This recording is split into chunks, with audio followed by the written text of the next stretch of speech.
Jonathan ang tumatayo ng gwardiya. Kasi, ang galing ko lang yan. Pero, siguro ko na siya, lahat niya, dito. Para maabot ang mga proyekto, kailangan ng pansin na hindi ng mesa.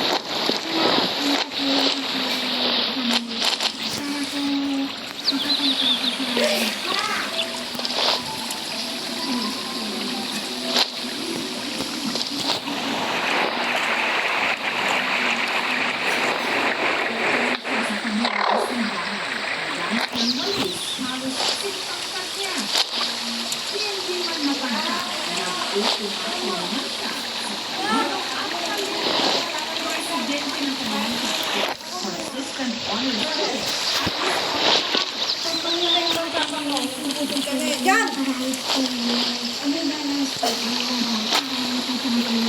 yan? Even though she's a little compared to